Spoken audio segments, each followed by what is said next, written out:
Hi Chris again. So Yeah. we've just been having a bit of a preamble, and I've explained why I'm lying in bed. It's not because I'm a lazy shit, and it's like, what time is it? Jesus, I mean, it's 8 o'clock already. The time just. Anyway, I've hurt me back, and so I'm trying to convalesce a little bit now. Yeah. So we was just talking about money and the lack of Yeah. it. Yeah. And you currently, do you want to talk about your situation and Yeah, I how you can. like it? Yeah, I can. I can. It's yeah, it's weird. Where I start? Let's say, yeah, start with ending school. I was in school, of course. In Germany, it's with 16 you end school. You have your like 10 years of school after that, or something like that. And after the party you make when you get your graduation, I don't know Yeah. what it's called, yeah, your graduation party. After that, I first realized in my life I never thought further than this. I always thought my whole life, my whole 16 years, I thought only to that point. And then I was out of school and I was like, fuck, I never thought what I'm doing now. I never in my life thought what job I want to do. No, never, never. And then, of course, a little bit of anxiety comes up in you and a little bit of fear. Fuck, fuck, I have to find a job now. And oh, fuck, fuck. And I was in that stage too, of course. And I tried a lot of stuff, or a lot of, let's say, stuff you do with your hands, Manual work. but yeah, manual work. And a lot of stuff I like, but I never, like I said, I can't stick with something more than 2 years or something like that. It's too boring for me, even if it's a big subject. I can't. I just have to switch, and that was my whole life. Let's say I always switched from this to this. I never worked 1 year straight at one place. Always like half of year there, then 2 months there, then 10 months there, but never 12 months, never, ever. And then I was at, let's say, I was 19 years, and I just made this their job, never real working. And then I got into school again to get a better graduation because I didn't had such a good graduation. But at that time, the German army called me. It's not today. It's not anymore. But in my time when I was 18, the German army still could get to you and say, like in Israel, it's the same. Like you have to do your 9 months here in the army, or do or if you don't want to do that, you have to show them that you have a job or something else, that Right. you have, okay, I have something else to do, but I didn't really had anything else to do. And I thought, okay, fuck it, let's do these 9 months in the German army. And I really don't want to do that. At that point, I really was a heavy smoker, drinker, and every day smoking weed and such stuff. And but I thought, fuck it, let's go there. And of course, the first 3 months is really hard. They really try to break your physical, psychically, and your discipline, all that stuff you see in the movies. It's really like that, or not really like that, but in a way like that. But after the first 3 months, you're Gefreiter, or let's say like a sergeant is too up, and like you have your first. Your first stripe, usually a Yeah, corporal, yeah, is yeah. it? Yeah, I think so. I don't know really. I knew that when I was there, but I forgot all that stuff. But the first stripe, yeah, I had Yeah. the first stripe. After 3 months, you get your first stripe, and then it's just really. In German, we say Eierschaukeln. You just swing your balls around. You know, you don't have anything to do really there. The only thing you do there is some practices with shooting or some physical exercises. But most of the time, the last 6 months were just drinking beer and having fun with my comrades or something. It really is in the German army. It's funny when you have your stripes. When you are in the beginning, you are really they fuck with you. Let's say Yeah. that. But I did that for 9 months, and it was okay. It was a great experience. I really learned a lot there. That I never. I'm with my 18 years. I was more mature than people I met there, like 50, 60 years. they were really like kindergarten children, really, and they were 60 years old, and I thought that fuck it, I'm 18 and I'm more mature than them. Something is wrong here. But that's what I really learned there in the German army, that I'm with 18 more mature than the most of the people there. Weird. Then after that, I was again, same thing, their job, their job, their job. And after a while, I was so fed up with it that I still was living with my father, and I said, and he always got to me that you have to do that. Of course, I know why he did it. He wanted to me to have a good life and to have resources and all that stuff. To, you know, like all that matrixical stuff. But I always was like a black sheep in the family. I always thought that's stupid, but I did it for him. Even I never wanted to have a car. I never wanted to have a driver license. Still, I don't want to have it. But he, like my father, you have to do it. It's better for to getting a new job, and he's totally right with it. I totally, I can't be angry at him for forcing me to do it. I totally understand that, but I didn't want to do it, and I didn't want to work. I didn't want to have a choice, all that stuff. But always my father was, you have to do it. You have to do it. You have to. And after a while, I said, no, fuck it. And he said, okay, when you don't find a job in the next, let's say, 3 months, you're out. You live on the street. And I say, okay, let's do that. And he thought, I will search for a job now. I really will. And I thought, no, fuck it. I will live on the street. I really try that out. And I did that. After 3 months, I didn't have a job, and he threw me out. And in Germany, it's like you can go to the like Amt, or it's like the government, again, where I get my benefits from. And I can say that I'm homeless now. I got there and I said, yeah, I'm homeless now. I don't have a place to sleep. And then they put you where I live into a container where all the immigrants are. Right. So I had my own container with another German. We shared one container with another German. I met him there, and I lived, let's say I was, you can't say really I was homeless because I had a container, you know, but it is a form of homelessness. What's the container like? It's fucked up, let's say this. It's a standard shipping container, you know, these things. Yeah. It's a standard shipping container, and you go inside, and there are these containers, and it's one floor, and you have your one container. You go there, and when you open the door, you just have these beds, that one bed and a bed on top, double bed, I don't know, Bunk like bed. this. Yeah, bunk bed. Thank you. Bunk bed, one table, and a sink where you can wash your tablets and your spoons and all that stuff. You have. But all these, let's say, 20 containers share one toilet, and or 3 toilets. There's one container, there are only toilets in it and showers in it. Right. But there are 3 toilets in it and 3 showers, and there are 20 of containers, and all share this stuff, and it's not really hygiene. Let's say this way. I bought myself these slippers. I don't want to barefoot stand in that shower, you know. Yeah. Really, but I lived there almost a year. Really, I lived there almost a year, and I learned a lot of stuff there. Really, fucking, I never could. That's the funny thing, that you have to hit, let's say, rock bottom, homelessness, but you learn in that phase so much more because you can't take anything for granted anymore. You know, because you. Like in the first 3 months I lived there, they sanctioned me because I didn't search for a job. And when in Germany you didn't search for a job, they can sanction you. Like they sanction Russia or something like that. They sanction you, and you get like I had for 3 months only 180 euros every month.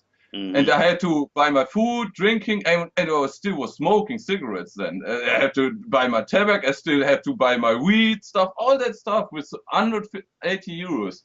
And that was really a hard time for me to really to go through that. But I really learned a lot of stuff because there was a guy from Algeria, And for 10 years he lived in that container, and he still lives there. Sometimes I visit him. Wow. And he doesn't get, he really wants to work here. He's not one of these lazy immigrants, oh, fuck that. No, he really wants to work. He really wants to work. But the German government is really like that. No, fuck you. They use these tactics to, like, he doesn't get a worker license. He really doesn't. Every month he gets there and tries to get his worker license. Well, he really wants to work. He really wants that. But the German government doesn't give him that, and they don't give him that because they want that he goes back home. It's really a strategy from them. They know, okay, maybe we give him a worker license and he really would work, but they don't want that. They want that he goes home. And that's why they don't give him a license. But that's, yeah. So they're going to be paying him benefit then forever. Yeah, but they don't give a fuck. They give him the least amount. They give him that 180 euros per month. Yeah. That's he doesn't get more than that. Even if he would do something good or something, no, he doesn't get more than that. And he wants to work, but they say no. It's a tactic from them to, and I believe that's not, they don't just do that with him. They do that, the German government do that with a lot of immigrants. They don't give them the working license. And of course, all the Germans see the immigrants and say, look at these lazy guys, they don't want to work. But they want to work, they just, the government don't let them work.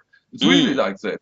It's really curious because if they've just let 1.5 million immigrants in and they don't want any of them to work, then they're going to be on benefit. So it's a weird strategy, and it's a weird conspiracy again with this immigrants. Maybe they do it on purpose, like Alex Jones says. They do it on purpose because all the immigrants should start a new revelation here in Europe, because all the immigrants fuck all the shit up, and then we need another law or something like that, or we need these RFID chips in our body, or maybe we build a wall around Europe like Trump, or something stupid shit like that. I don't know. Maybe it's like that, but you know, the people who are planning this stuff, these wars, let's say this, these people are planning these immigrant raids too, and they can't tell me, oh, it was a coincidence that so much immigrants was put here into Germany.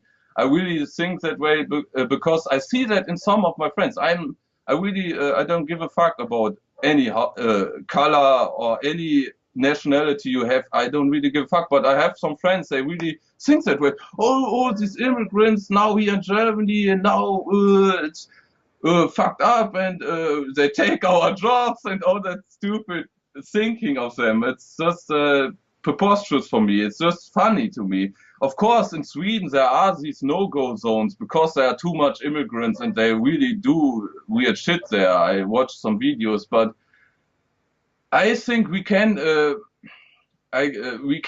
turn it around on them. Let's say the Illuminati or the Bilderberg really try to produce chaos here in Europe because of these immigrants. But they only can achieve that when we are thinking like that. Oh, these fucking immigrants, and they steal our jobs. But when we help them, when we really try to integrate them, these new immigrants, or try to help to get them back to their country because they really want to go back there, then I think they don't have a power. Of course, there will be some idiots that will, let's say, burn something here or something like that because they want, I don't know, because they don't want to demonstrate that the Western world is so fucked up or something like that. I don't know. But when we Germans and we Europeans embrace the immigrants with open arms and really want to help them and don't say, oh, fuck you, go back to your country, then I believe there will be no chaos here and we will turn that around. But when we people all watch TV and believe all that shit and CNN and the stuff in German television and oh, fuck the immigrants and oh, fear, always, then maybe there will be chaos here. But I don't believe that. I really don't believe that. There will be stupid people here, of course, and there will be some clashes here, of course. But I don't think what the Bilderberger Illuminati are planning will work. I don't think that with their immigrant plans. I don't know. It's just a theory, of course. I don't know if it's really a plan or something like that. Yeah, I tend to look at it from another perspective, like from the greater picture, from a standpoint, say like 100 years, 200 years into our future, because one thing is for sure, that if we are ever going to stop the divisions that we've got, then it has to be because we don't have any differences. Because human nature, we hold on so fast to our own particular culture, and our culture is the best, and yours is shit, and anything that you do is not the same as us, and so it's bad. And so what we have to do is, we have to water down. Unfortunately, it's a tragedy. It really is. But we've got to water down every single culture, and so we only have one culture. And then we're all wearing the same clothes. We're all doing the same shit. We're all speaking the same language. We're all eating the same foods. I know I thought about that myself, but I think, like Terence McKenna said, culture is not your friend. And I thought about in the same way like you now did. Like maybe we just need that one culture. Maybe we need that one world government, but a new world order, but a good new world order. Maybe we need that. But I thought about it a lot, and I think, no, that's not the way. I think we should really, like you said, maybe there are no differences, but we see these differences, these cultural or national differences. But I think we should embrace these differences. Like with an example, we are all just snow or water, but we are all this unique snowflake, and that's our own expression. And that's our difference between, maybe we are all one, but we still have this uniqueness, this difference, and we should cherish that. We should say people, it's good that you are different. It's good that you have a different culture or something. Because when I think only one culture on this planet, it would be so. I don't think it's a good world, because I like the German culture. I like the Japanese culture. I like so many cultures I like, and I don't think we should eradicate them. I just think we should form like a community, or like sometimes I think about that. Maybe it's just our language, and we really need one word language. Maybe English, maybe we just use some other language. But think about it. You have your mother language, and in the school, really everybody has to learn that second word language around the world. When after, let's say, 50 years, the next generation, and all knew that one word language, then we could travel around the world, and we don't have to learn their language, because they know that one word language. And when we knew that, we see that our cultural differences aren't such big differences. It's just our perspective that it looks so different. But let's say, what can I say? Very really easy example. Let's say a German breakfast. Some people like a German breakfast. Some people like an English breakfast, like with beans and eggs. I don't have it, but it's my stereotypical thinking. Like English is like baked beans, toast, and some tea. And in German is like some slices of cheese, some slices of meat, and some bread, and a coffee, and that's a German breakfast. And we have these cultural differences in our breakfast style, but in a way it's just the same. It's just another way to have breakfast. It's not such a big difference, just we make such a big difference out of it. Oh, look what they're doing, it's but other cultures say to us too, oh, look at what they're doing, it's stupid. And it's just, I really think, I thought about that really like you did first. Like we just need have one culture, one language, one world government, and everything would be fine. But no, I don't think that way anymore. We really should cherish our differences. We really should. Yeah. We should, but Mm.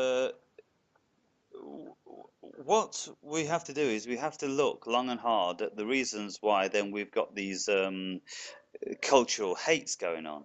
If it is a Yeah. conspiracy, obviously the reason why the Middle East have got a big problem with the West is because the West have always bullied and manipulated them, Yeah. and you know, with the Crusades, I mean, this business with the Christians and the Muslims, that was going on for 300 years. And the Muslims say we started it, and we say the Muslims started it.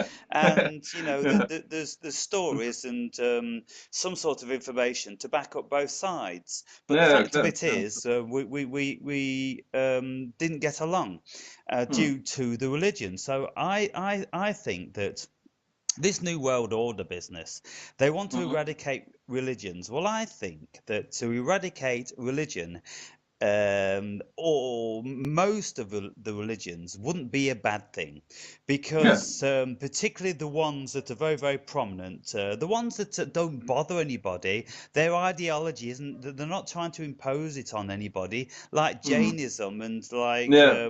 can you say Zoroastrianism and all these sort of things, and So, Buddhism even to and even in Islam, there's one religion I really like. It's like Sufism. Like yeah. it's just the people that just spinning in circles, to get a equilibrium or something like that. And there are two, like Rumi. Rumi, I don't know if you know that guy. Yeah, Is the poet. like yeah, yeah, he's a Sufi. He was a Sufi, and I like that. And I see that. Like you said, the only let's say bad, it's not really bad, let's say the wrong words, man, words. Let's say the other religion I don't like so much, let's say it this way, is like the popular religions, like Christianity, Muslims, like Judaism, like the really popular. These are the fucked up religions because they tell you you have to look somewhere. They don't tell you you have to look inside of you. Like Christianity doesn't say that to you. They say, come to our church, give us money. Like and Muslims, it's like come to our moschee and praise Allah every day. Well, And yeah, the thing is, you see, in the New Testament, which is about Jesus, mhm, Jesus is saying all through that book, the kingdom mm, of God is within you. yeah, And yet, they don't say that in any single church. They say, you come to church and then, yeah, you know, God will favor you, and you yeah, put money into these coffers and God will mm, favor you. You know, yeah, they just do not preach what is written in the New Testament. And yeah, people who go to church, they never stop to question, hang on, hang on, hang on. Jesus says the kingdom of God's within me. I shouldn't bow down to any graven image or anything like this, and I shouldn't worship anybody. Jesus saying, you know, you depend on yourself because you are, you know, the godliness and everything. And so, but nobody seems to get that. I just, it's absolutely incredible when it says it in the book, and they read this book every single day, yet they still don't even grasp the slightest thing within it. And so, I think then, on the basis of that, people are so stupid that somebody has to take control and go, it is now illegal. It is illegal to have any graven image. It is illegal to bow down, to worship, to face fucking east when the sun goes down and the sun mm, rises. If you are caught doing any of this, then you will go to jail. If someone tells an authority that you're doing this, then, mm, you know, they can testify in a court of law against you, because mm, simply it needs to be eradicated. It's yeah, complete rubbish. But you see, the world, the powers that be, they don't want free thinking people. They don't mm, want empowered people, and yeah, so that's why they've created these religions, and that's mm, why they allow them to go on, and that's why they're all vying for their own supremacy, like the Catholic Church and like mm, Judaism and like Islam, and you know there's 2,000 odd religions in the world, and so when you look at it, you just look at how Christianity is broken down into Mm. the Holy Trinity, into oh, just there's a million strains of it, isn't there? The what do they call it? The apostolistic or some fucking thing. Yeah, yeah, or the Witnesses of Jehovah or something like Yeah, that. and all those, and so Yeah, and their you know religion is better than all the rest, and it's the yeah, truest, and yeah, so I don't know. I mean, I think that you know culture is a beautiful thing. yeah, To save our cultures and to save our indigenous yeah, languages is a mm, beautiful thing. yeah, But it seems somebody is hell bent on destroying all that, and yeah, it seems to me that it is the new world order, because all it mm, is, if you have a look, really, with the advent of the Industrial Revolution, which came about in Europe in the sort of like the late 1700s, mm, then that was about standardization, and so Europe needed to standardize things. You know, we need to mm, standardize the car engine. We need to standardize railway sizes and all this sort of thing. Otherwise, it would just be no, chaos. And so they did that standardization. And then, of course, they're doing it in Europe now with the European Union. And they want to do it yeah, in the world because they want control and jurisdiction over the whole world. It's all about power. It's all about the money that you know that they derive from the extraction of the people, yeah, and so if there really is this thing going on, like mm, David Icke says, that there's these 13 families and they're intent on taking us down a certain path, mm-hmm. then I mean these families are so immensely powerful. They've been doing it, you know, for hundreds of years. Could they ever be stopped? That's a very, very good point, because I think yes, they can be stopped, because it's so obvious to me. I don't know why it's not obvious to other people. It's so extremely obvious to me that it's so easy to stop them, because they only have power because of us. They are at the top of the pyramid, but we, the people, we are on the bottom, and they are only at the top as long as we held them up. Yeah. When a lot of people of us really understand we have the power, not them. They're just playing like they have the power, and we all buying into that game. That's why we all go to work. We all do this stuff because we think they have the power, but in reality, we have the power. We, the people, have the power. It was always that way, and they know that, and they are afraid of that. That we know that, and that's why they. I believe that's why they try so much nowadays to censor the internet, because of that. Because we people now, like you with your site, we share our information now. What we before the internet, before Skype, we couldn't do, and that's why we were so easily controllable. Because when some guy said, "Let's do something about our government," they easily could shut him down, and nobody would ever heard something from him.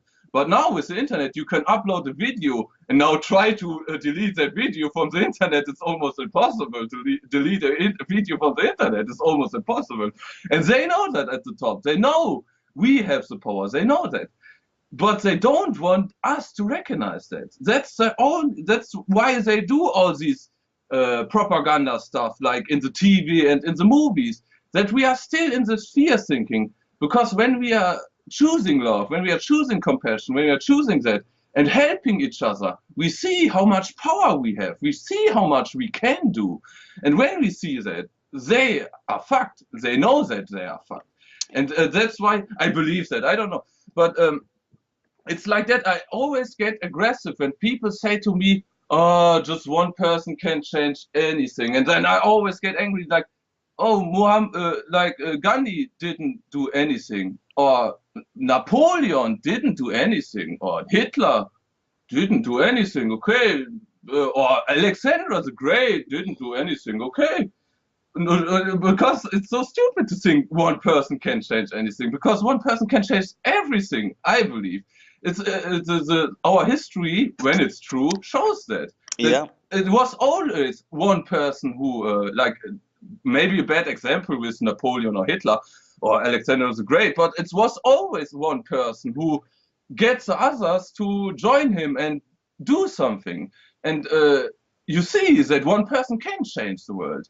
And I don't, and I really think when people say that, like, oh, one person can change anything, I think like, okay, you are in the Matrix again, and you want to pop the blue pill and you want to eat your steak, like in the movie, you know, and like you give up. You didn't start it. You just give up. Oh, I can't change anything. It's like that. It's just a lie they tell to themselves that they don't have to change themselves, I believe. Because when they knew, I just have to change myself. And when I change myself, I help that other people change themselves. Then you see that you have, you can change stuff. But you know that, unconsciously you know that. But your ego comes in and says, ah, just one person can do anything. And then you can, okay, I don't have to change anything because one person can change anything. And that's just a lie you tell yourself, I believe. That I don't have to change myself because one person can change anything. And that's just a lie for yourself. Just a Hintergedanke. It's, but Yeah. I believe so. I believe so. I don't know if it's really. People are too comfortable doing what they do. They don't want to think about the big world picture. They don't want to think about everybody coming together and changing the way humanity works. They just think about next week. They want to go on holiday. They want this new car, this new television, and that's it. And so on the basis of humanity being so beguiled and manipulated like that, then this is why we've got what we deserve. And when you look at, you see the common parlance that any country gets the leaders it deserves. And I think America is in great acceptance for the better part that why they've got Trump, because they've ended up a complete farce. You know, they've ended up a parody of themselves. You know, they've created Hollywood, and now they are Hollywood. And all they've got is fucking silly actors on the stage that, you know, Like without their lines, they don't know what to say. Yeah, like you said to Rachel, when you talked with Rachel about Trump, and you said, I totally agree with you and Rachel, totally. It's the president they deserve and they need nowadays. Because when Hillary, they would tell them lies like Obama did, and everyone would buy it.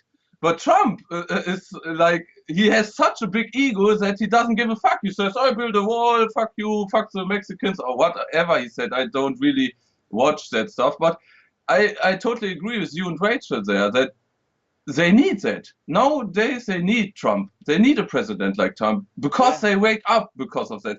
Hillary would let them fall asleep again. But Trump, I have to say something. Trump is president, you know. They have to think about politics. I think so. I think Trump is the wake-up call. Yeah, like that. Yeah, like that, really. Because... And with my friends, I talk with my friends, and they totally agree with that too. They say that too, that Trump is the president for America right now, and they need that right now. Really, it's not the best president, but they really, like you said, it's a wake-up call for them. Really, it's a wake-up call, and I believe that too. It's a wake-up call for them, and I hope they're waking up. I hope, but. Yeah. And so very often we can look and we can ask, what's in a name? Trump. Coming up trumps. It's the Trump card. You know, there's so much emphasis on his name, and it's really kind of it just seems like it was always meant to be, you know, the big Trump Tower, the big phallic symbol, and then this guy with his ridiculous hair and just grabs women by the pussy, and he sails straight into the presidential position. Yes, it's another metaphor is like in I don't want to say it's the apocalypse now, but maybe it is like the last trumpet. You know, less trumpet, less Trump. Maybe they meant that when they wrote the Bible. Oh, Trump is there, and then everybody will wake up. The last trumpet will turn, and then everybody wake up. Maybe Trump is the last trumpet, you know? Yeah, I thought about that too. all Trump's got to do is walk around Washington 7 times, and the whole fucking White House will come tumbling down. Yeah, something like that. Yeah, Oh dear. it's fun. Yeah, But then when you look at the people, then when you look at the world and the way the world's going, mm, you know, I just think like, well, I don't really think that the individual monarchy and governments have anything really that isn't stoppable if mm, human consciousness just started to shift a little bit, like yeah, people are talking about now, because you see. Just say, for instance, the storming of the Bastille, the French Revolution, yeah, yeah, what was that 1789 or something like this? yeah, Then the people had enough. When the yeah, people finally have enough, that's when they're going to do something. If they don't have enough, they'll never do anything. And so if they don't do anything, then it seems that they're like pigs in shit. And so, you know, what they've done is that they've made our lives so comfortable. We don't really want for anything else, and so we don't want to jeopardize any of that. yeah, And you know, we get visions of other countries which don't have what we have, and we're mhm. like, oh, I don't want to be like them. And so Yeah, then, you know, oh, they're the baddies over there. They're coming to bomb us, and so we got to go and kill them all. Okay, yeah. just do it. Anything. I don't want to live like them. And so Yeah, this is it. It's all the fear mongering and everything. But then yeah, when you think about it, also, okay, America and Europe collectively, they've all got their fingers in pies for the Middle Eastern oil. Oh, it's yeah, all about oil. They're killing all these people for oil and everything. Hang on, hang on, hang on. The oil is for you. It's for your mm, cars that yeah, every family has 2 fucking cars. You mm, like to leave the heating on for all day and all night. You know, yeah, there's no restrictions on it whatsoever. And so you're living this life and it needs catering for. We're yeah, running out of our natural resources in as far as our countries are concerned. That's why we need to pilfer, plunder and pillage other mm, people. mm, yeah, yeah. It was always like that. I believe in the, and it's funny that that we don't learn anything about our history. We don't learn anything. We keep repeating the same mistakes over and over again. We're doing just the same bullshit like even the Romans did before us. It's like you could really say that, like the Romans, they really built a lot of stuff, but the whole army was a slave army. Nobody really wanted to fight for Rome. They always, almost 90% of that army was slaves. And we still do that today. Like 90% of our working class are always like these slaves. And they don't even recognize that themselves. Like they think they have to do that. They think they have to go there. They have to work 8 hours. They have to pay for that insurance and all that stuff. And when they would think about that stuff and ask really the important questions, they would see that it's not that way, that they are fooled with, that they are just told stories their whole life, and they just believed it because everyone around them believed it. And it's always that way. Like in the history, it always was like that. It's I believe what I've heard. It's always was like that. Like some people wake up, they try to wake up the other people, and the other people's always said, "Oh, you're so stupid," and "Oh, what crazy guy." And 100 years after he died, he said, "Oh, he was a genius. Oh, he was before his time," and stuff like that. And we still do that today. Some people saying good stuff, and we say, "Oh, stupid bullshit," and then after 100 years, like you said with Rachel, maybe in 50 years we say Trump was the best president of the United States ever had. You know, Yeah. maybe we don't know that, but we still. I don't know why we do it. I think it's programmed into us because we can deprogram ourselves, but we have to work on ourselves. to do that. Nobody can do that for us, and that's why the most people, I believe, want to do like you said with Lisa, I think last chat, like most people just want to have one person that says, you do this, or you can do this, and nobody wants to really do their own homework. Let's say it this way. Nobody really wants to do their own homework. They just want to have that quick fix, like a quick pill. Yo, I know everything now, and okay, I can do my normal stuff. But no, you have to really do your own homework. Otherwise, you always will be easy to manipulate because you don't do your own homework, because you always rely on the wisdom or knowledge from other people. You don't have your own experiences, and that's why you're so easily manipulated. And that's why always your whole world breaks into each other when you just hear another conspiracy theory, because that's debunked this theory, and now everything I believed is wrong now, and that's why they get so crazy. I believe these flat earthers, and that's what I want to tell you. I'm a conspiracy theorist since 2001, and this flat earth bullshit was.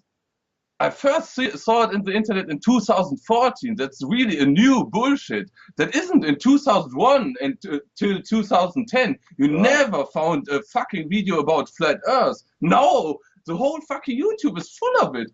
And for me, it's a sign that it's totally bullshit. Because if it wasn't bullshit, there was a conspiracy theory in 2001 about flat Earth, but there wasn't.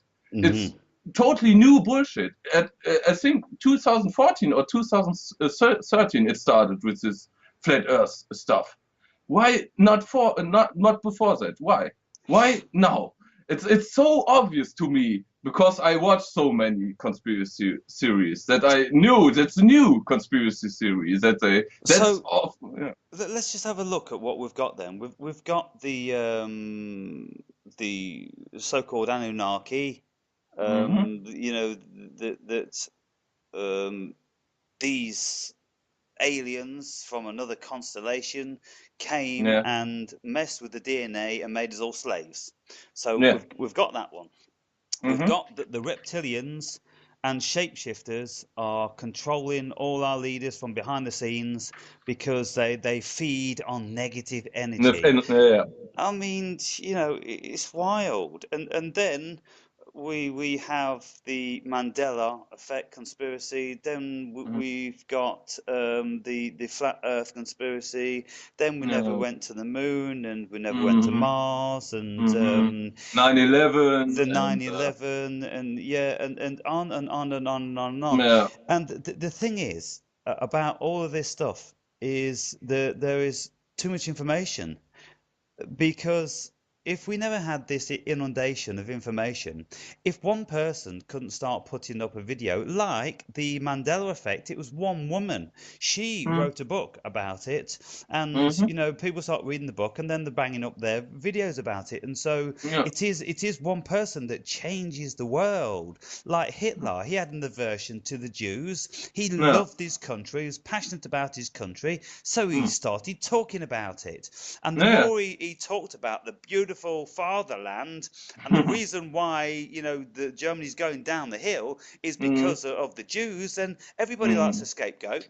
And so what I'm saying is, basically, with all of this stuff, even in the science, if people believe in science, that's all a conspiracy too, because there's no facts in there, are there? You know, it's all math, it's all hypothesis, it's all speculation, and it just falls apart when you really examine it.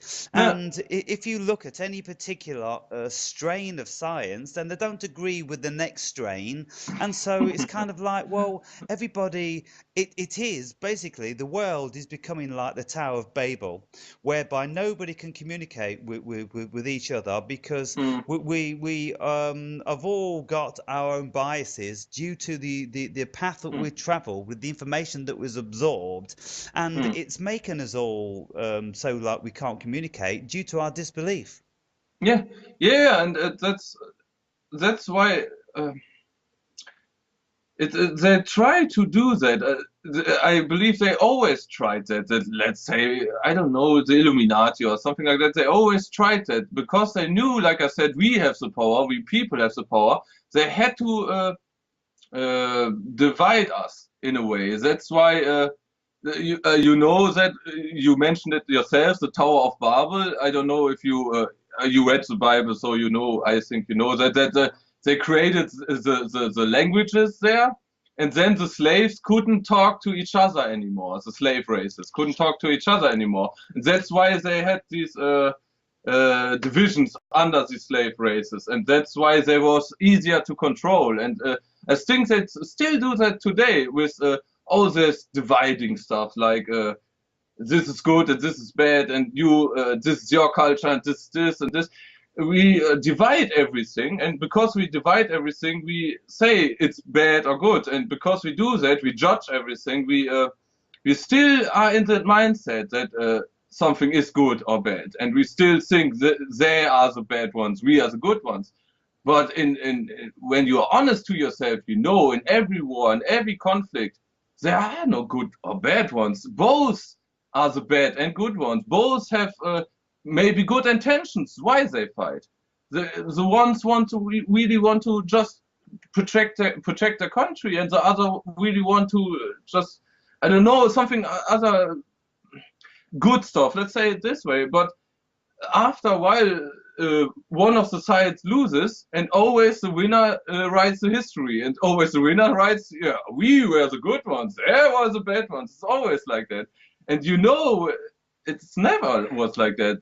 It's Well, that's something that's been bounded around, and I don't see the veracity in that.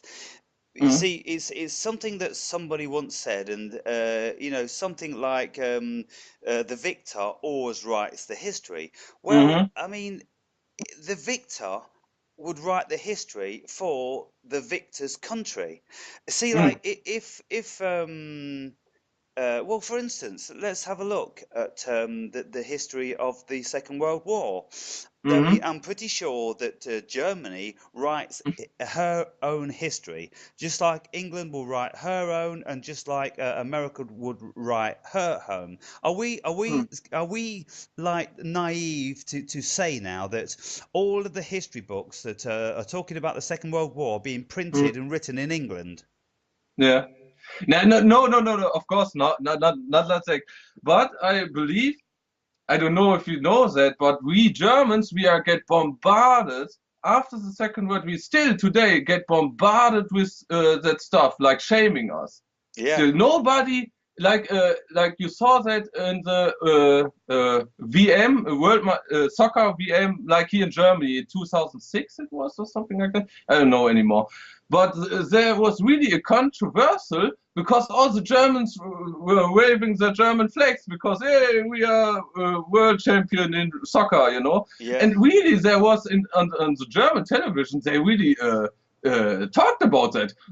German pride, can we do that? Maybe what the rest of the world thinks of us. Now we are Nazis again because we are flag waving. Really, most of the Germans, they don't. Don't want to say I'm proud of my country because they are feared. They fear that people immediately think of them. You're Nazi. You like your country. You're Yeah. German. You like your Yeah. country. Yeah. It's really, and we're still in the German television. We're still getting bombarded every fucking day. There's a documentation about Hitler or a documentation about the Nazi or Wehrmacht or something every fucking day. Really, you I can put on the TV and go on N24 or NTV, and every fucking day there's some Nazi or Hitler documentation. We still get that banked in our heads, we Germans, and that's why nobody in German really, like I said, would say I'm proud to be a German because everyone would say, ah, he's a Nazi, he's But proud to be German. but if what I've read in relation to the beginning of the Second World War, Mm, then I mean it all seems very reasonable and very rational. You mm, see, during the First World War, Apparently, Hitler said in his Mein Kampf that the Hmm. reasons why Germany lost the war was because the German government was full of Jews, and they weren't funding. And so they weren't supporting the troops on the front. Is there Hmm. any truth in that?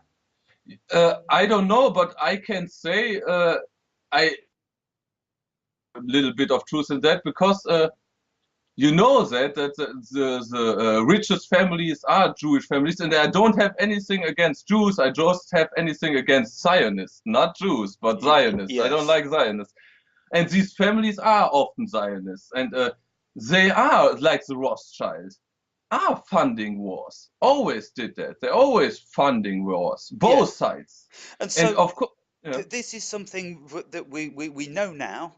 Hmm. David Icke has told the whole world, and lots of other people like David Duke and Hmm. any anti-Zionists that Yeah, they've promulgated this, and they've yeah, shown us all the documentation and the protocols of Zion, which of course then yeah. the Zionists or the Jews that they say it's fake, but I don't believe it is fake. I mean, it's There's, just the easiest thing in the world to do is just deny it, isn't it?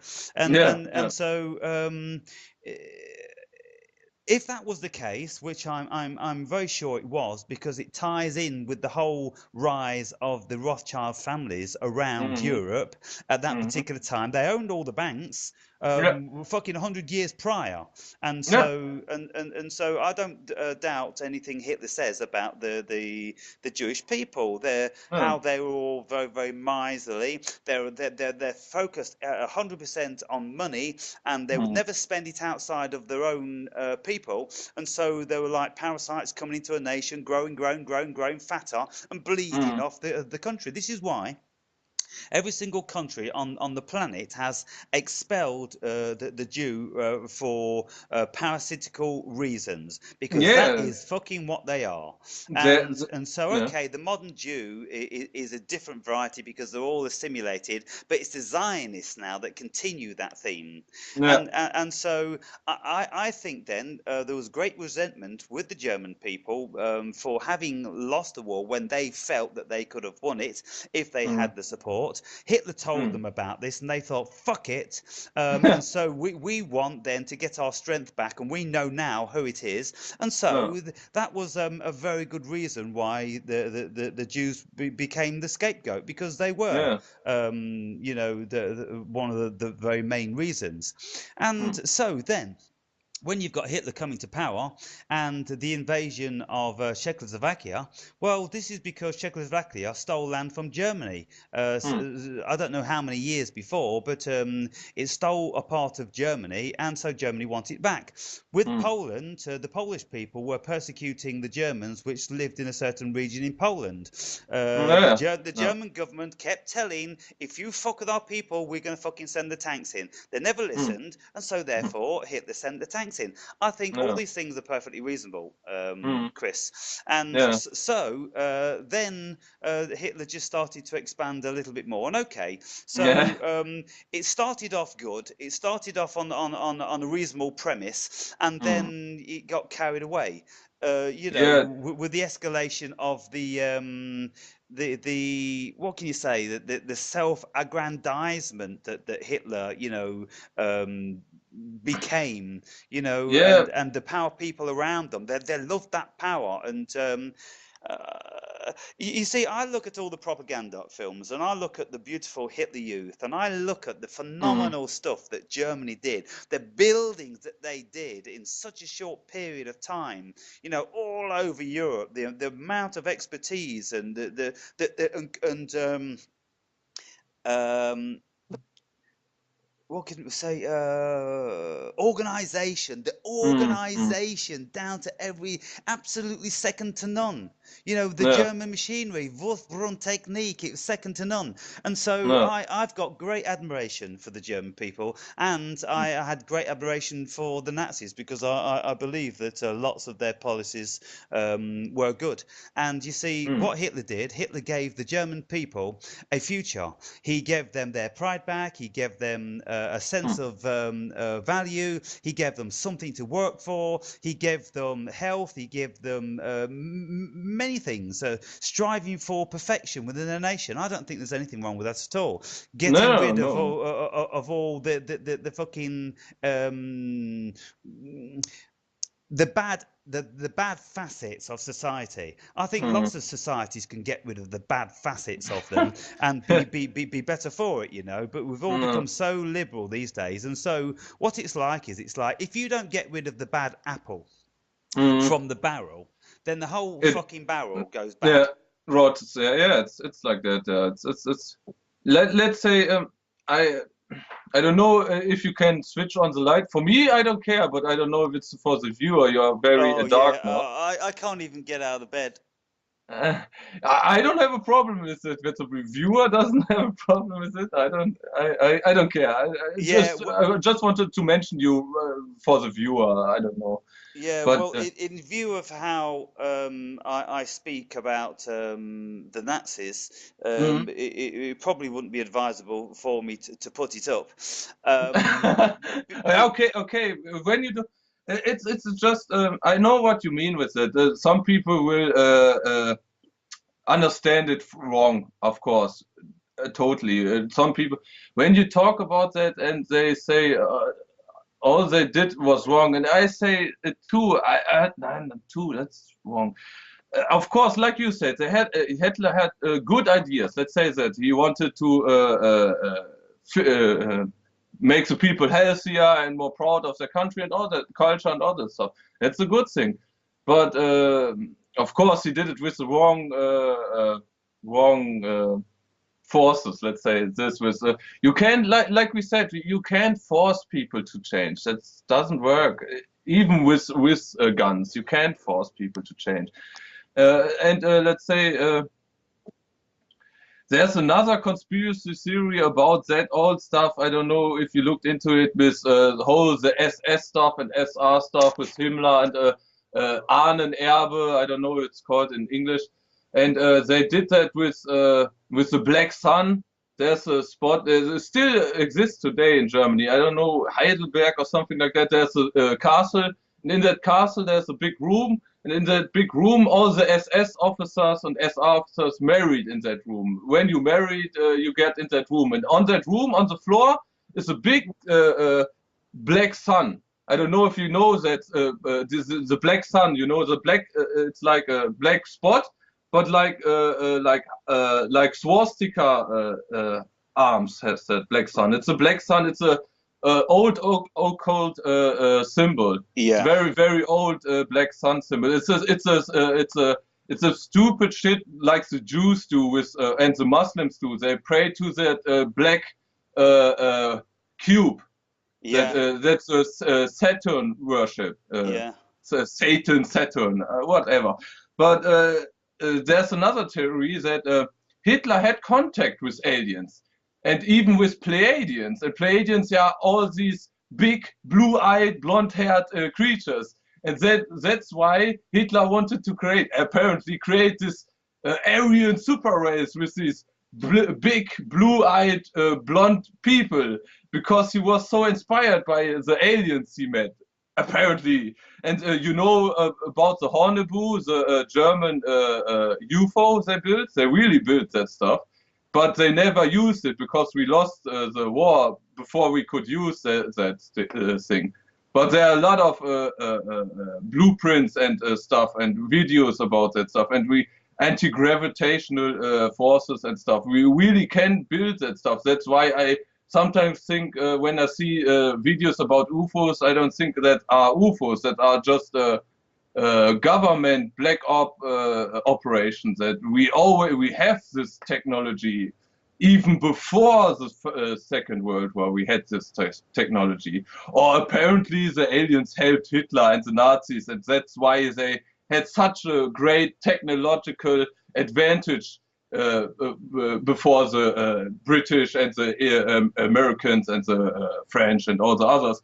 That, and when I thought about, maybe it's true, maybe it sounds logical that that's why we had so much technological advancement, because Hitler talked with aliens, but the aliens were just shapeshifters, and they told, it's good, but they were like the reptiles that Ike says, maybe, and they just fucked with him, and Hitler believed all that bullshit, like Aryan and overrace and all that stuff, and he believed that stuff because he saw it with UFOs and aliens, and you know that other conspiracy theories that Hitler never died, and he got with a U-boat to Antarctic, and their new Schwabeland and the German bunkers there and the ice with the aliens, and there's so much stuff, but when you think about it, it makes sense. But what's true, I don't know. I just know, let's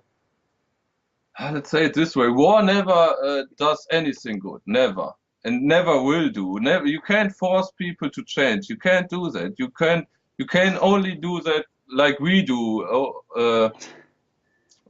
planting seeds, and people have to change for themselves. Yeah, but you can't. I'm trying to get out of bed now. I'm just going to try and put the lights on. Yeah, I see. I just.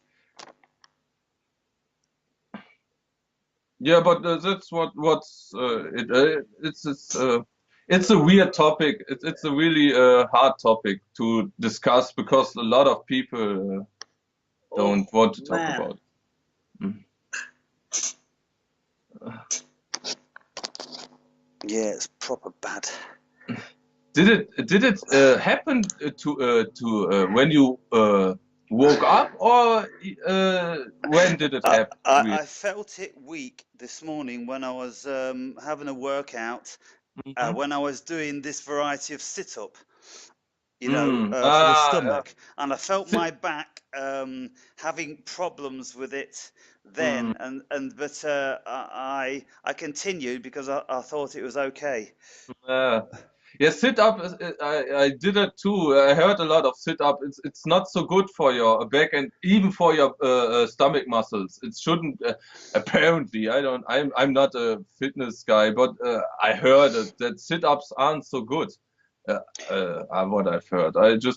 I myself just do some push-ups and some planking and stuff like that, but yeah, for the back, it's really bad when it hurts there. It's really hard to train your back. It's really hard to train your back. Yeah, I never touched the lower lumbar region. I haven't done it for years since I've had this back problem, because every time I do train and try to strengthen the lower muscles, then I get this problem. So I'll just leave it alone, and I just train the shoulders and the lats and the higher back muscles. Yeah. Okay. Yeah, and yeah. I don't know if you want to talk about this topic still.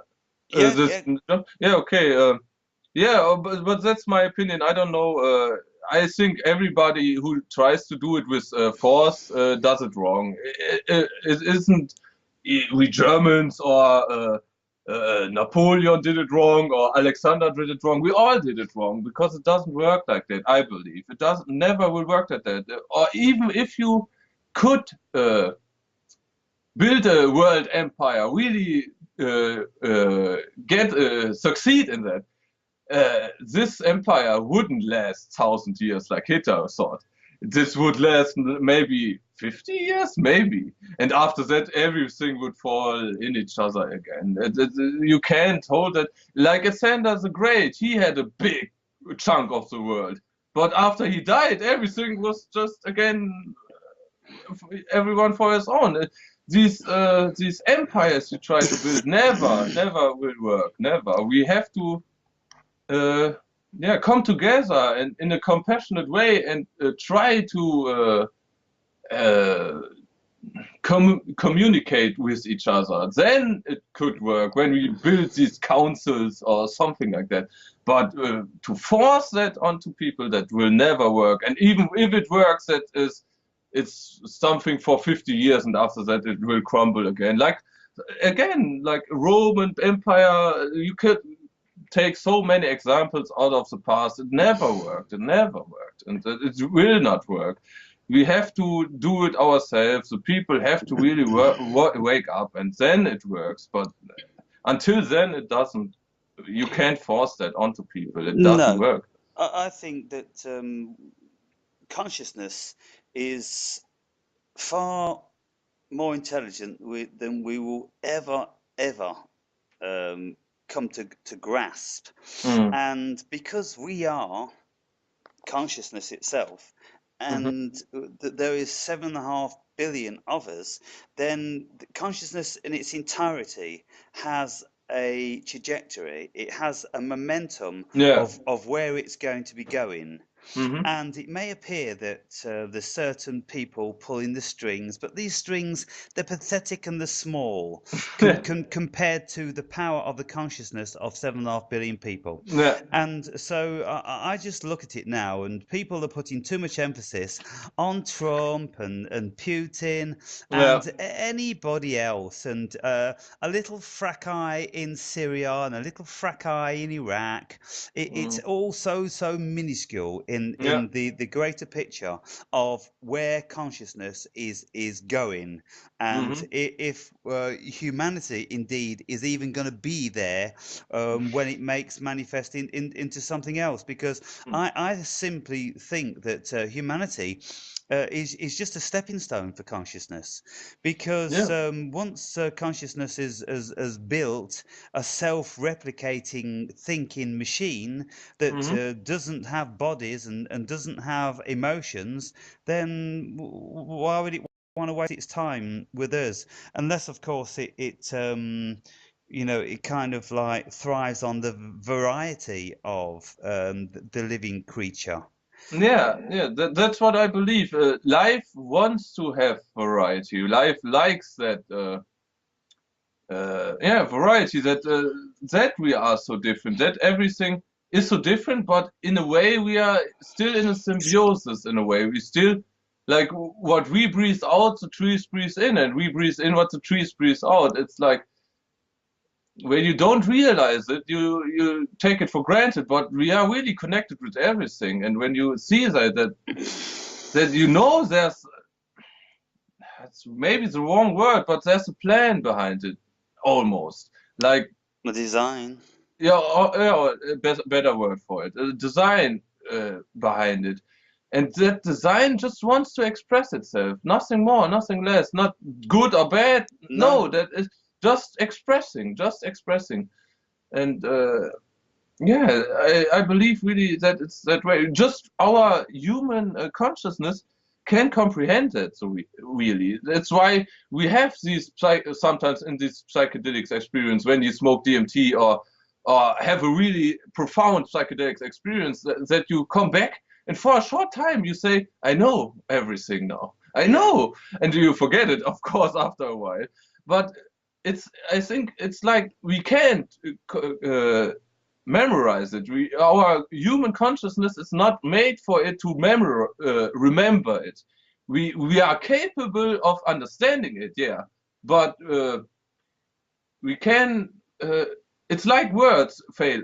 They fail us. We can't just make the experience for ourselves, but we can give it to other people. We can give it. We can project that. You can't project that. It's your own experience, and when your own experience, you know it, and that's why people have to have this experience, even the bad ones, I believe. Let's say me too. Like I said, I didn't have the best life. Other people, when they compare their life to my life, but I say I had to have this life. I had to have 1 year of homelessness and in these containers and stuff, because I learned so much there. Because even in the baddest places, you learn so much, and even so much faster. When you're in your comfort zone, you take everything for granted and you stop learning in a way. You become complacent, and you're distracted with your own desire. Yeah, yeah. Whereas when you are living very close to, let's say, your own destruction.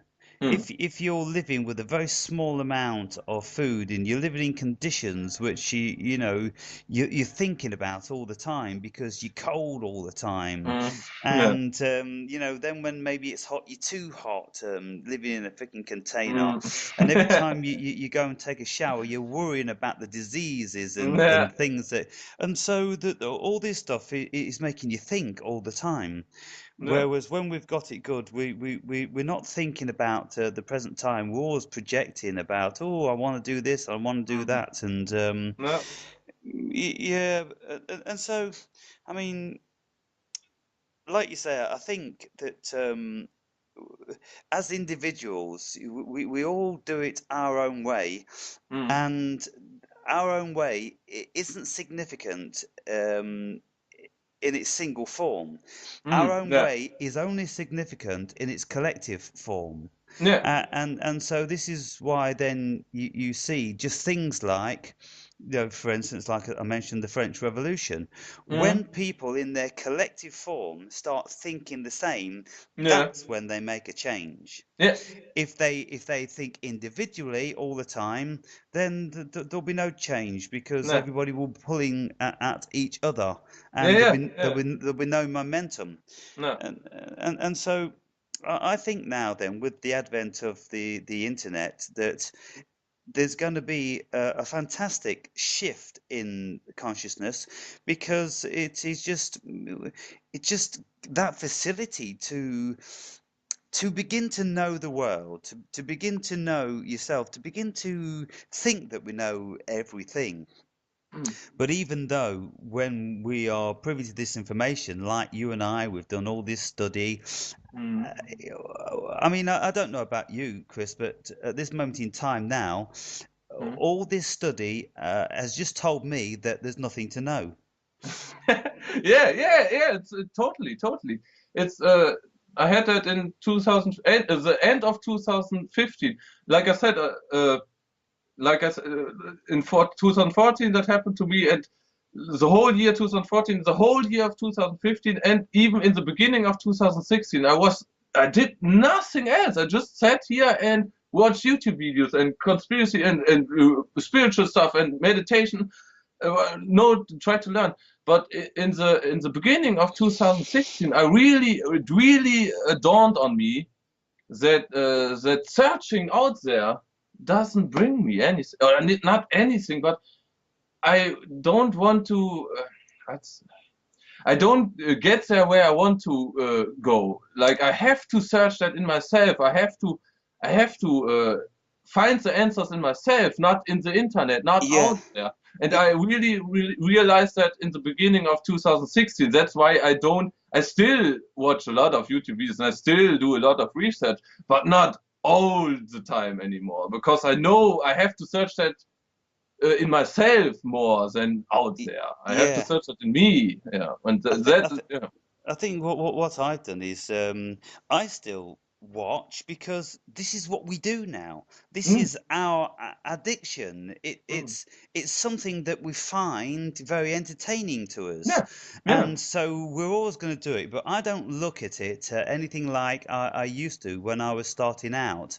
I yeah, was yeah, looking to find answers. yeah, I yeah, know there are no answers now. yeah. I absolutely, with every cell in my body, know there are no answers. And I Mm. don't care what anybody says about anything in any area. Yeah, I put up this video. I answered a question about what do I think of flat Earth, yeah. I watched and it. I said, listen, I don't want to talk about it. You people can Mm. talk about it yourselves, but there's no point, Chris. And then Yeah, people coming back to me and they're saying, oh, this stratosphere is this, all this atmosphere is like this, and yeah. the reason why this is like this and this is like that. But I don't want to insult anybody, but all I'm going to do is just ask them, where did you read that from? Where Yeah, did you hear that from? yeah. It's, What part it's of it do you know? it's so funny that you say that, because that's what I do with my friends at the weekends every time. And they say, oh, it's like this and this and this. And I always say, where do you hear that from? Why do you believe that? And they always, yeah, and they try to, and they always like, start to question themselves because I said that. So why do you believe that? Where do you heard that from? And most of the times they can't even remember where they heard that stuff. It's years ago, and they're Yeah, just repeating that stuff. And then why do exactly. you believe that? And they, it's a good question, when I ask them that, they, I never thought about that in And this this way. is what we've been doing for years and years. We've been asking ourselves, Yeah, why do we believe, why did we believe this? Where did this information come from? Who the fuck said it? How many yeah, years ago did they say it? How long have I been believing that for and parrot fashioning it yeah, around yeah, without ever questioning what the veracity of that is? yeah, And so now, we're in a position, and so all what we've done, it hasn't been a waste of time. yeah, no, What it's done is it's told us very, very clearly that the answers are not out there, yeah, and there probably isn't no out there. All yeah, that there is that we can really uh, guarantee is our consciousness, mm, and whether it's in here or it's out there or we're in it, that's just mm, semantics. Consciousness yeah, is here, we are it, and that's all we can say that there is. And so everything else just mm. is a toy. Yeah, it's like we say, or like you say, it's more like a dream here. And when you, the only thing we did is just wake up in that dream. We just know it's a dream in a way. And most people take everything for serious, and that's why they repeating all that stuff because they heard it from some scientist 10 years ago or something like that. Because they really believe in that it's true. I have that with another friend. He always says to me, can deal with my philosophy because I rationalize everything till it's dead because I can do that really with everything, and he doesn't like that. He always says to me, I want to believe that it's that way, and I say Yes. to him, but you don't know really that it's that way, and he says, yeah, I don't know, but I want to believe. I want to. You really want to hang on to that belief that some people know something and that it's true because there are studies and that it's proven and it's fact. And they say, yeah, maybe, but maybe these studies are wrong and was paid from some other people that want to get that result of that study to say some stupid shit. They Yeah. no, it's really like that. They immediately shut up, really shut up. No, it's not like that. It's not like that. It's It, and I it, stop them. I don't force them onto them and say, okay, you want to believe in that and believe, yeah, and that's that's it. it. Then that's their prerogative. But even like the fossil fuels, Mm-hmm. there was a study commissioned to discover where these fossil fuels derived from, Mm-hmm. and then uh, it was supposed that it comes from plants and dead animals. Mm-hmm. And then that was, promulgated as that by the oil companies. They Yeah, paid for this research yeah, because they want to prove that therefore there must be an endless supply yeah, of this raw material. yeah. But then the contrasting information has come about, and they're saying that the oil isn't, in actual fact, produced from plants and dead animals. You see, even when I heard this, Chris, Yeah. say like 40 years ago, Mm-hmm. I thought, hang on, it's made out of plants and dead animals. Well, Mm. how many animals really Yeah. proportionately are there compared to plants? If you've Mm. got forests growing all, over the world, and the forests fall down, and, they build up Yeah. layers and layers and layers, and over Mm-hmm. millions of years, then they compact. Yeah. Okay, but what proportion of that was creatures dwelling within the forest and everything? Yeah. Let's say like like maybe 5%, if that. And so, is that 5% a really, really important, integral part of producing the oil? I would say, well, it's very slim, because animal life and plant life are constructed very differently. And so, what's the chance of those both coming together to produce oil? It sounded like bullshit from the offset. Yeah, it's a lot with these stuff they tell people today, and for me it's just so obvious that it's bullshit. But some people say no, it's proven, it's fact, and I always say to them, okay, when you want to believe in that stuff, you can believe in that stuff. Like in the beginning, I really, like I said to you, like in the beginning, I really get frustrated with that. I really try to know how stupid are you, wake up, and really like. But after in 2015, I really stopped doing that. I really stopped judging them for that. I was the same way, like I said, like.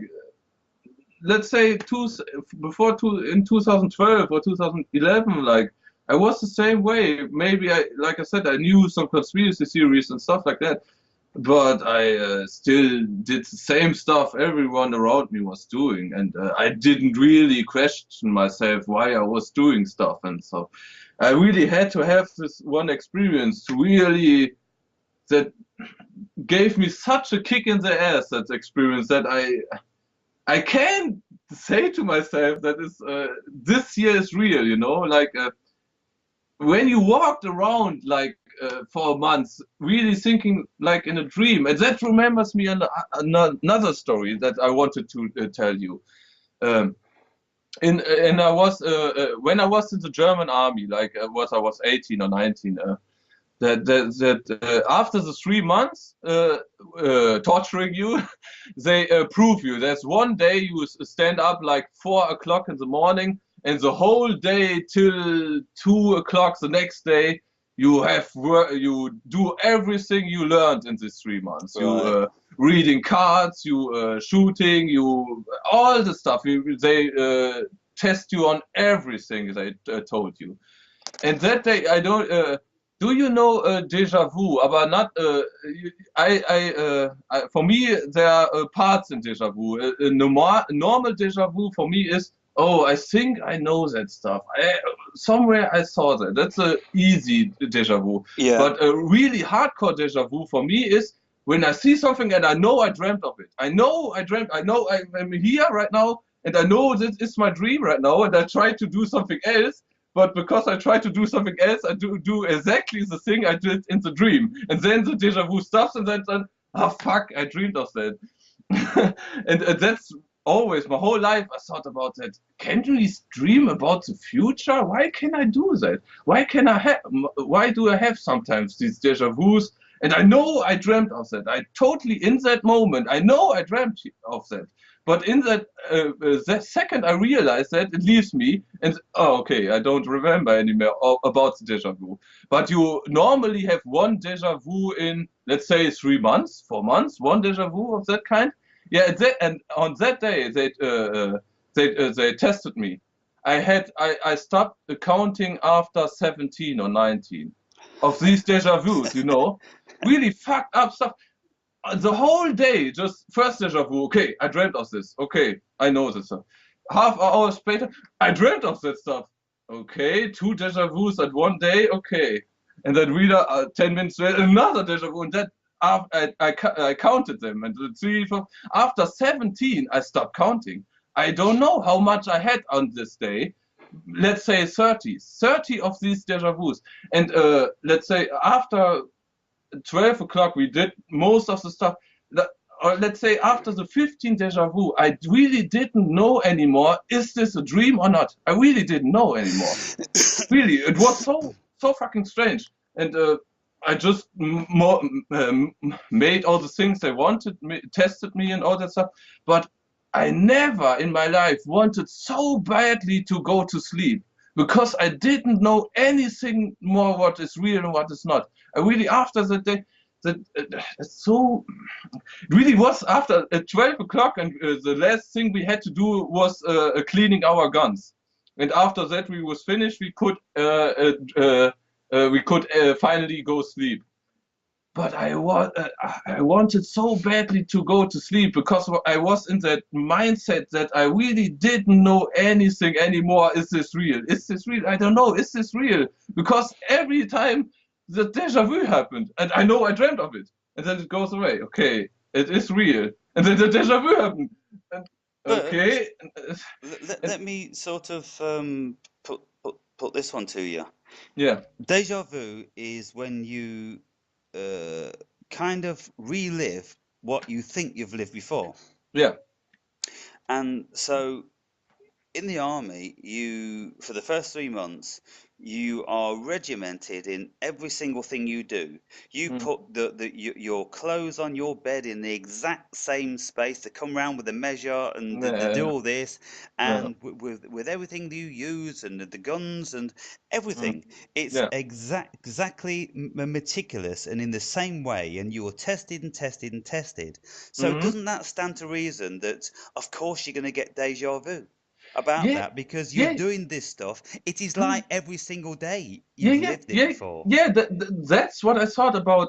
Again, if it was a normal deja vu, you know that I remember that stuff. Then okay, I totally agree with you there. But that wasn't a normal deja vu. It really was again this extreme deja vus where you don't remember you lived that. You really remember you dreamt that. You really know you dreamt that. You Right. 100%ly know you dreamt that. Yeah. And then when you realize you dreamt that, you leave, you forget the memory of that dream. And then, okay, I dreamt of that.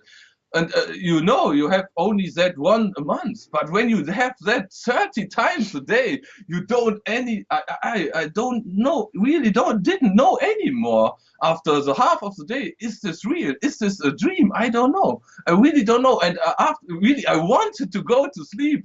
I really wanted that day stop. I really want to have some sort of reality that I could grasp on. Is this real? Is this real? I want to sleep now. I want to wake up and know that it's real now the next day, you know? Yeah. That was such a strange day for me because I really didn't know anything again. But you can't compare this feeling with the feeling I have after the mystical experience because that was a completely different feeling.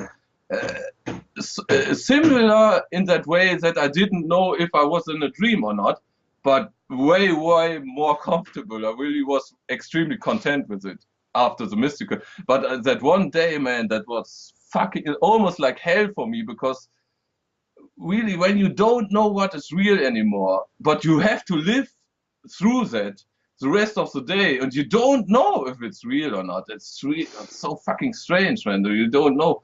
I really wanted to go to sleep after a while. I really don't want to. It was so strange, and I always think about that. Can we dream of the future?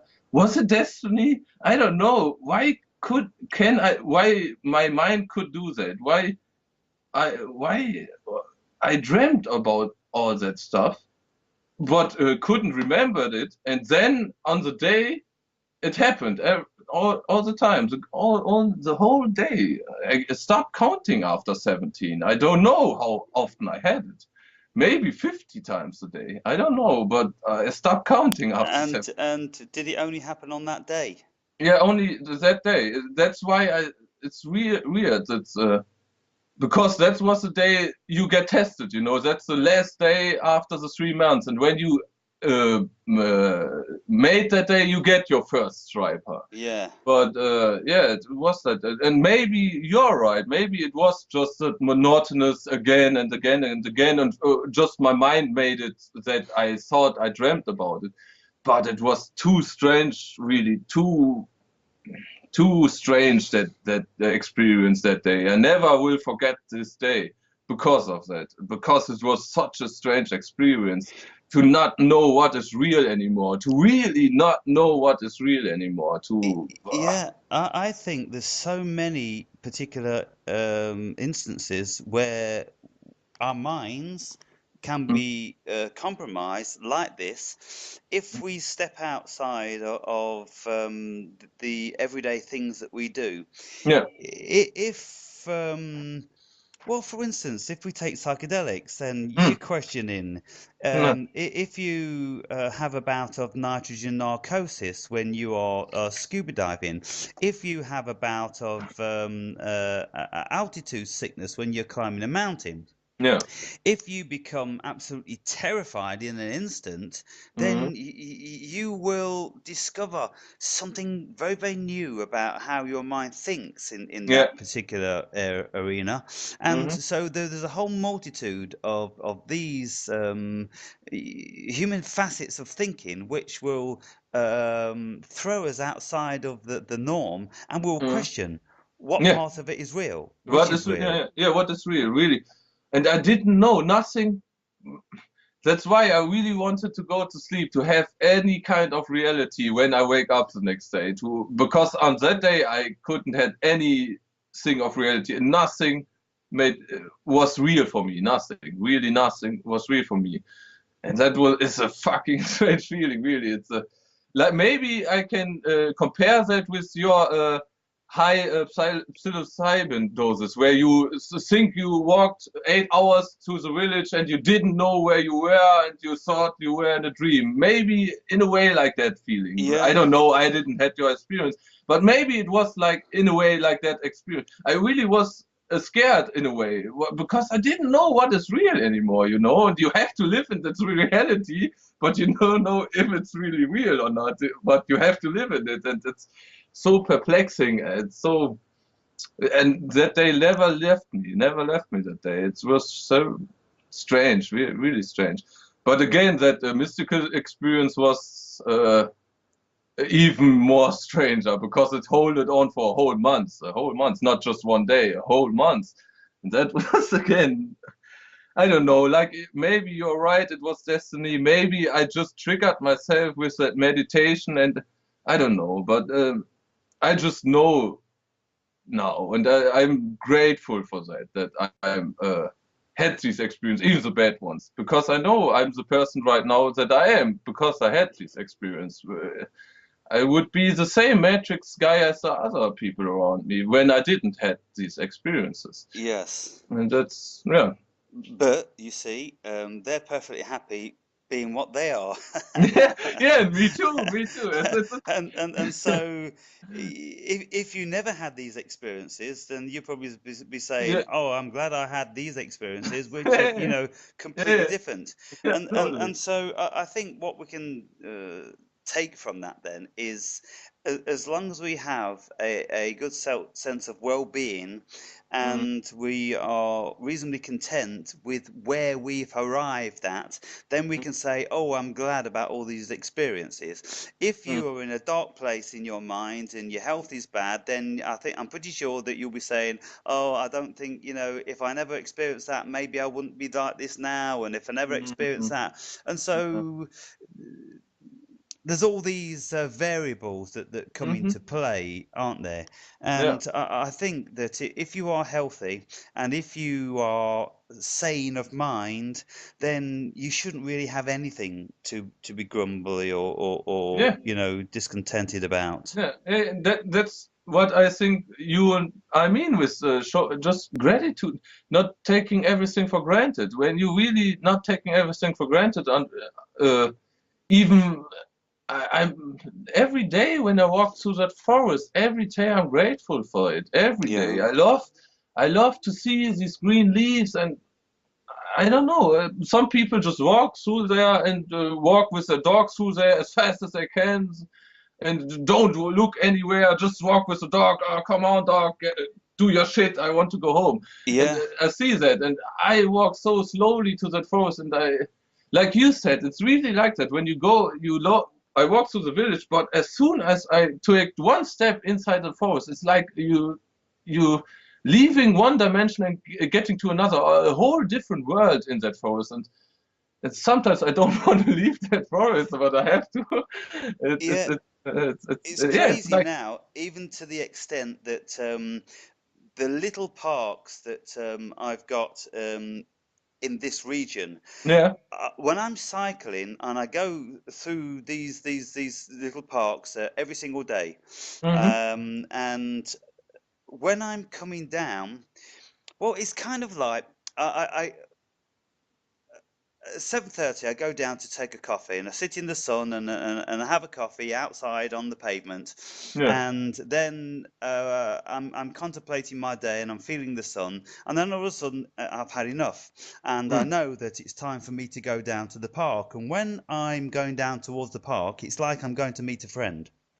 Mm. It's Yeah, that sort of anticipation that I'm yeah, going to be engaging with somebody, yeah, and I'm yeah, excited to tell them something, or I'm excited to hear what they've got to tell me.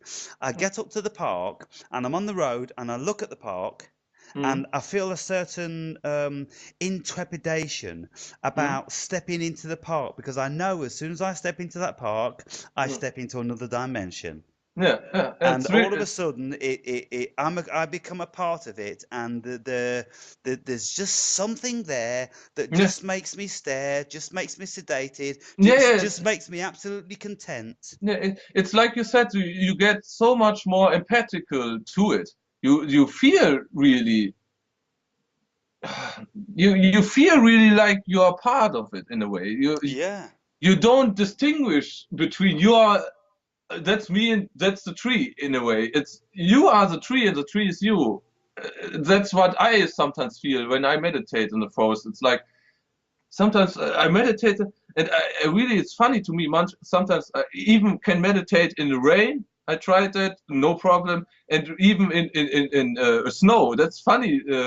Even that last year in 2016, it was snow here, and it's not often snow here where I live, and the whole forest was full of snow, and I didn't give a fuck. I just go into the forest to my meditation spot and sit into the snow. Okay, for that's 5 minutes you have a cold ass. Okay, but uh, I sat there and meditated, and for half an hour, and after like 10 minutes, it's even not cold anymore, or yeah, at least for. And like you said in another video, when you in a deep meditation and you get out of it and you open your eyes, it's like you come into this existence again. Like yeah, for a few seconds, you, hey, where am I? Ah, I was meditating. Ah, I'm sitting here. Like your yeah, brain boots yeah. again. Like yeah, yeah, and, It it it yeah, has to build yeah, in an instant this reality. yeah, yeah, yeah, And it's kind of like it's a shock to the mind when it does that, and you're looking around and you go, "Fuck! I wasn't here. I really wasn't here. I forgot I was here. I yeah, was gone." And yeah, that's really special, isn't it? yeah, Because it's yeah. like you're jumping through realities. And that's what the special thing was with in that winter stage, because I opened my eyes and was really shocked that everything was white. You know, I Yeah. totally forgot that there was snow. And it was oh my God, what the fuck is going on? Everything is white. Oh, oh no, I know. I was sitting here meditating. So it really was for the first 3 seconds. What the fuck is going on? Everything is white. Oh no, snow. Yeah, Okay. the colors are more brighter, everything's more vibrant and clear.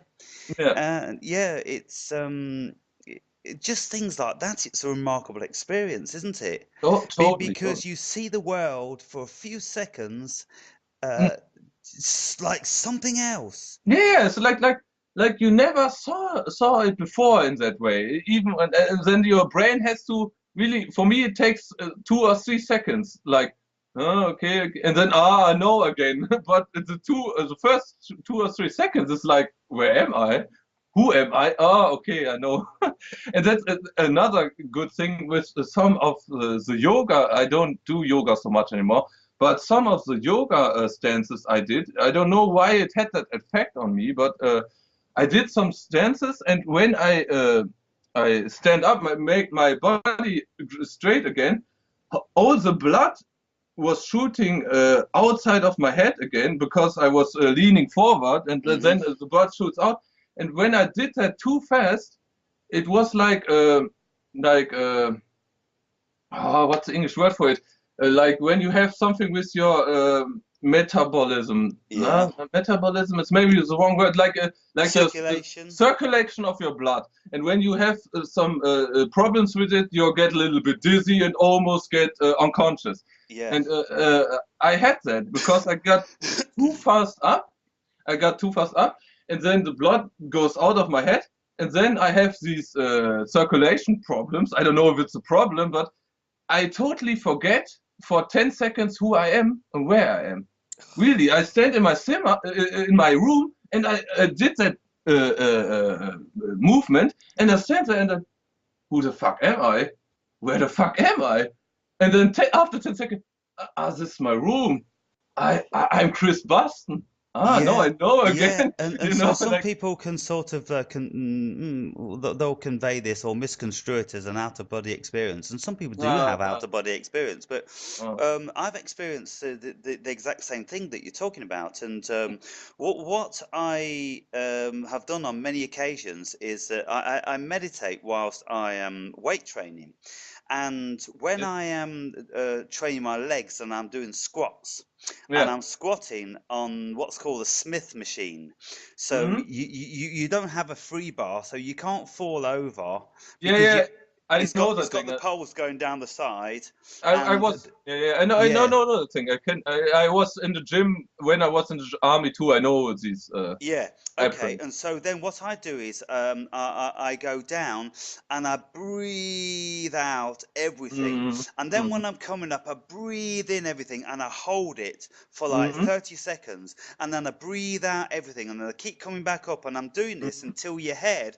What happens is the intensity of the blood, sort of like whatever's happening in your head, it becomes so amazingly powerful. You have to screw your face up like this because you think your head's going to explode. Yeah, you think you're going to pass out, and then you don't remember where you are.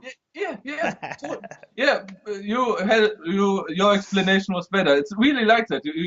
All that, it's like energy goes into your head, and it's after a while it's so much energy that you think you're passing out now. It's too much energy, and then you can hear a buzzing, and the buzzing is I can't explain the buzzing, but it's this buzzing, and then when you stand there and it stops, and finally you feel it falling away from you, you go, oh yeah. It's kind of like an orgasm, in as much that when it's getting less, it feels better. Because at the height of it is too much. The relief of it feels so good because it's not so much pressure. Yeah, like I said, it's not so much pressure. It releases itself, and that's why it feels good. So it's not so extreme anymore. But one time, because I did that, I could control that. I just had to do the same movement for a longer time, and then again it happened, and I could control it. Again, I could. Let's say, eradicate my ego for 10 seconds when I wanted to. I didn't know where I was. But one time I did it too extreme. Really, I did it too extreme, and I really passed out as I did it. I did that, and it was too much, and I passed out.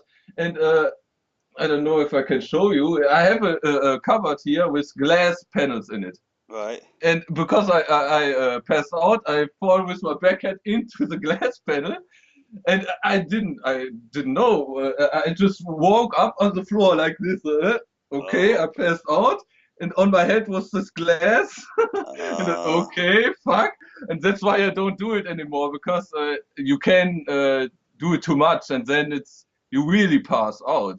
I did it too much. Like I said, sometimes I do things too much, like myth busting.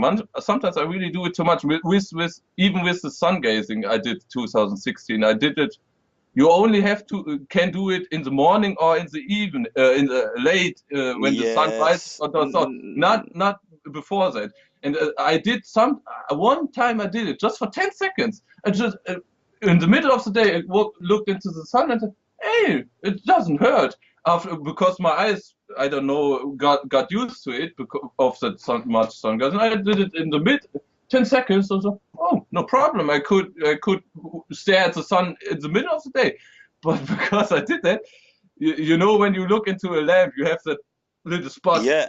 No? That did go away for 2 weeks. I had that sunspot for 2 fucking weeks. And hopefully it goes away. And then because I always do that. Not always, but I like I exaggerate. I do it too much with myth busting. Like again with the sleeping on the floor, doing only cold showers. And I really want to challenge myself, and sometimes I exaggerate with it. I really want to force myself to know where's my edge, where can I go, and sometimes I do it too much. Let's say sometimes I'm too eager to find my limits. Yes, and I've done all that sort of stuff with pushing myself to physical exhaustion, Yeah. seeing how far I can go, running in the freezing cold and the rain when you're soaking wet and completely exhausted, but Yeah. just wanting to know if you can find some more energy. Can you find some more energy? Yeah. Can you keep going? If your life depends on this, can you keep going? And then you go into a special place in your mind. What happens is you shut down the body. You shut down the body, and then you just have. And what happens is also with me is due Tunnel to maybe vision, like you get tunnel vision. The vision comes in and it goes black all around, and then you just see like this. And so you know that there's something happening because that is your focus. It's like your life depends on it, and so your body is doing everything it possibly can to keep up with what you want to achieve. And it's a special sort of thing, and I guess people in the special forces have experienced this sort of thing, and maybe even in basic training, you know, under the commands of the you know, your training officer, that just have to push you until you think you're going to pass out or you're going to die, but you experience something else. You totally get even more energy, and you don't know where it's coming from. I had that once, and you remember with that, with one certain sport activity in the army, and we just trained cardio, and that's the hardest to train for me, at least. I can train muscle, that's fun for me, but I don't like to train cardio. It's just you have to go to your limit and further, and next time you have to go to your limit and further, and you always have to go there. That's right. Yeah, and that's cardio training, and I don't like cardio training,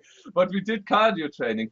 But like again, like you said, it's you get to a point after where you don't think you can go further, but in a way something switches here, or you shut your body off, and then I had that I get like a reserve of energy. It activated me, and I could even run faster after that. Like I was like, oh, I can't, and then it clicked, and then I could really run, really like something clicked, and I could really exhaust myself. Before that, I like my ego was saying no to that point and not further. But as I was really at that point, I really forced myself to that point of totally exhaustion.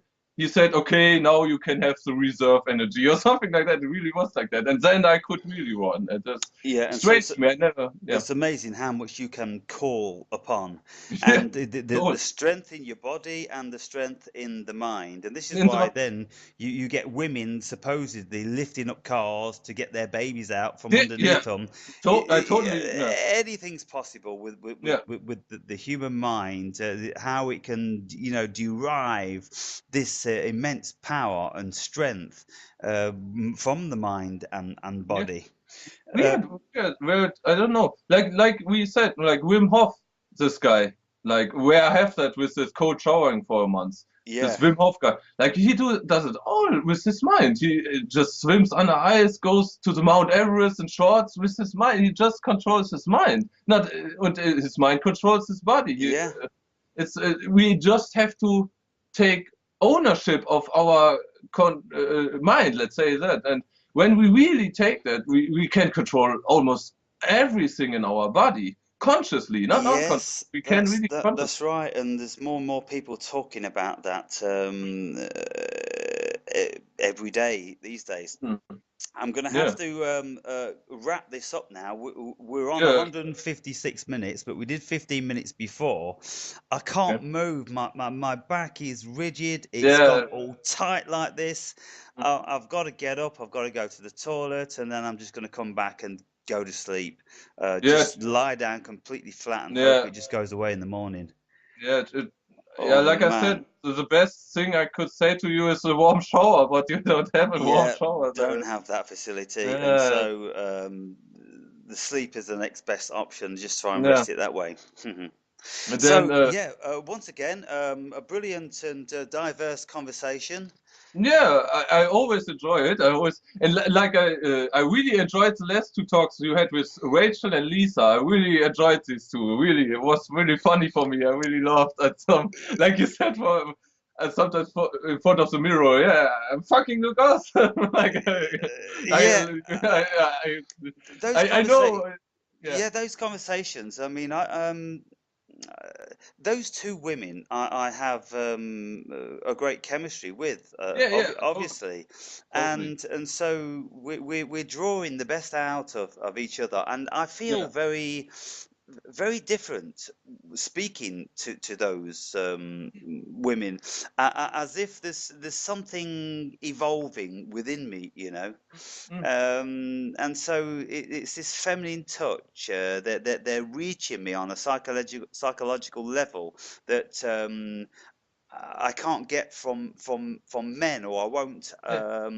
The antenna just isn't tuned in to it on men, but there there's something there, and so Rachel and I we're going to do once a weekly. Yeah, yeah, yeah. You wrote that back to me in the comments. Yes, Yeah, one Friday, I think. Every Friday. yes, We'll do it. Yeah. and so we'll see how that goes.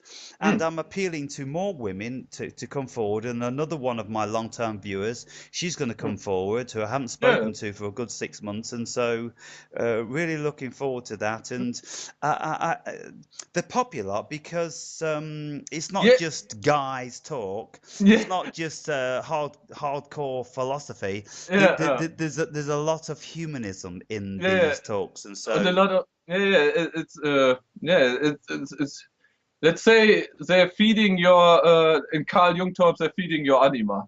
yeah, They and like you had I don't know how much time I don't want to hold up from the toilet, but let me say this fast. Uh, I watched all your older videos too, and in one of your older videos you said you had a vision with these two angels, one the man, the end, and the anima and animus maybe, and you yes. thought that your man was totally good and strong and stuff, but your anima wasn't so strong. And after I watched it, The wings were clipped. very clear. And for me, I don't know what you get out of it, but for me, it says totally that's what they their spirit guides, or even if it's something like that exists, say, or your higher self, let's call it that, said to you in that vision, your left side, your logical thinking, your rational thinking, your masculinity, totally fine, everything okay. But maybe with your femininity, with your right side, with your uh, creativity. I don't know what right side, but maybe there's something you have to work on. But it's a very very old video where you said it, and I totally after I watched that video, I totally yeah maybe that's it. That's the message for you. That's But but you But yeah. that was the message I came up with, Mm. wasn't it? Because Yeah yeah I was driven by my ego mm, to the extent whereby I nearly lost my life, yeah and I was prepared to take other people's lives. That's mm, how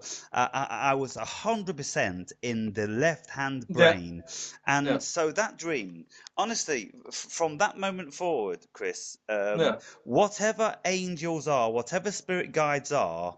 mm, That dream told me without any shadow of a doubt that they exist. I mm, never ever dreamt about angels before. I never had a dream so pristinely clear, mm, immaculate. This is why I was like I was in the presence of God, yeah or I said that I had no body. I was mm, just pure awareness, and the pure mm, awareness was looking down yeah at these most beautiful creatures, mm, these angels, and they open smiles, and everything was just it was a metaphor that told me so clearly. It was the most marvelous experience I've ever had, Chris. mm, And you know, when you have experiences like that, then I can't doubt anything anymore. yeah, yeah. It's I don't again that would be too long of a story. I wanted to. I have again almost the same experience, not in a dream, with a meditation I had. I don't know. Maybe it's too long now. I don't want to Let get let you. let's write it down, and because I'm busting to go to the toilet as Yeah, yeah. well, That's why I and don't. you know, we could just like talk forever. So Yeah, remember that one, write it down, yeah, and then yeah. next time we'll get into I, this sort of yeah, metaphysical stuff, which will be yeah, nice. yeah, I just want you.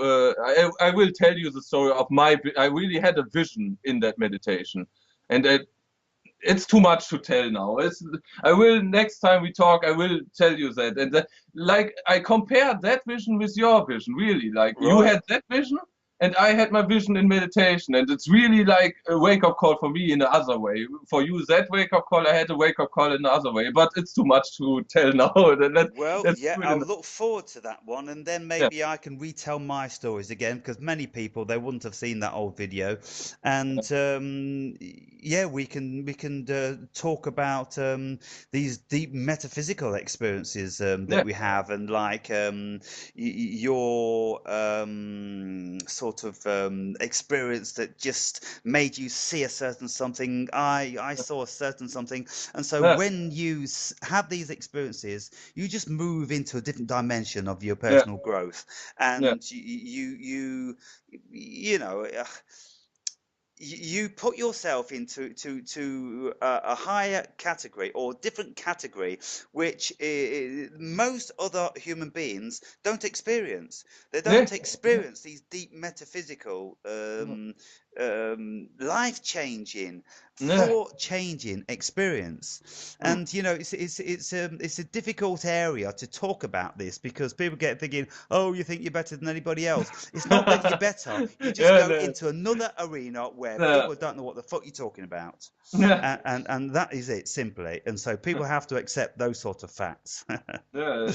Okay. So on that So note, then, Chris, thank you I, very much yes, for a thank you, great and I chat.